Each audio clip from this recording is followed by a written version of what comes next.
ഗസാലി ഇമാമിന്റെ ചരിത്രത്തിൽ പറയുന്നുണ്ട്, ഒരു വിരുന്നുകാരനെയും കൊണ്ട് ഭാര്യയെ ഏൽപ്പിച്ചു.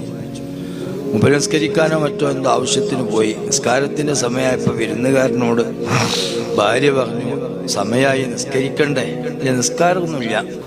ഏതായാലും ഭക്ഷണം പാചകം ചെയ്തു. നിസ്കരിക്കാത്ത വിരുന്നുകാരനെ എങ്ങനെ സൽക്കരിക്കും? അങ്ങനെ ഏതു പാത്രത്തിൽ ഭക്ഷണം കൊടുക്കണമെന്ന് കൺഫ്യൂഷനായി. അവസാനം തൊട്ടടുത്ത പട്ടിക്ക് ഭക്ഷണം കൊടുക്കുന്ന പാത്രം കൊണ്ടുവന്ന് അതിൽ ഭക്ഷണം കൊടുത്തു. കാരണം നിസ്കരിക്കുന്നവർ കൈയിട്ട് കിളമ്പിയ ഒരു പാത്രം അത് പറ്റൂല ഇവരെ. ഗസാലി ഇമാം വന്നു കഥയൊക്കെ പറഞ്ഞു. ഭാര്യ നല്ല ആളെ കൊടുന്നാക്കിയത്, അയാൾക്ക് നിൽക്കാറൊന്നുമില്ല. ഉടനെ ചോദിച്ചു, ഏത് പാത്രത്തിലാണ് ഭക്ഷണം കൊടുത്തത്? അപ്പൊ ഭാര്യ പറഞ്ഞു, എനിക്ക് പയച്ചിട്ടില്ല, ഞാൻ തൊട്ടടുത്ത പട്ടിക്ക് ഭക്ഷണം കൊടുക്കുന്ന പാത്രത്തിലാണ് ഭക്ഷണം കൊടുത്തതെന്ന്. ഗസാലി ഇമാം എന്ത് ചെയ്തു അറിയോ? ആ പാത്രം എടുത്ത് ചവിട്ടിപ്പൊളിച്ച് ദൂരെ എറിഞ്ഞിട്ട് പറഞ്ഞു, ഇനി ഇതിൽ ഒരു പട്ടിക്ക് ഭക്ഷണം കഴിക്കാൻ പറ്റില്ല എന്ന്.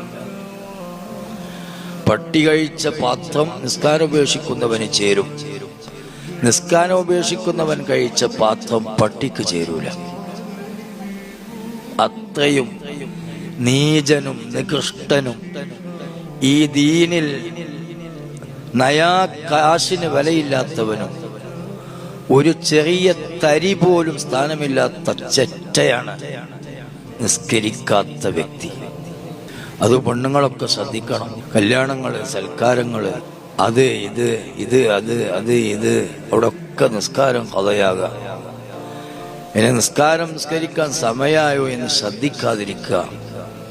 നിസ്കരിക്കാൻ പറ്റാത്ത സമയമായിട്ട് പിന്നെ നിസ്കരിക്കാൻ പറ്റുന്ന സമയം എത്തിയോ എന്ന വിഷയം തീരെ ശ്രദ്ധിക്കാതെ ഒരാഴ്ച 2 ആഴ്ച അങ്ങനെ ആ പോക്കങ്ങനെ പോവാ.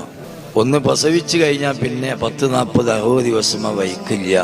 ഇങ്ങനെയുള്ള ഒരു സംഗതികളൊക്കെ നമ്മളൊന്ന് മാറ്റി നേരത്തിന് എങ്ങനെങ്കിലും നിസ്കരിക്കാൻ പറ്റിയെങ്കിൽ എന്ന ഒരു ചിന്തയിൽ നിസ്കാരം, മക്കളെ, യുവാക്കളെ, നിങ്ങളൊക്കെ 5 വക്ത് നിസ്കാരം സമയം തെറ്റാതെ നിസ്കരിക്കും.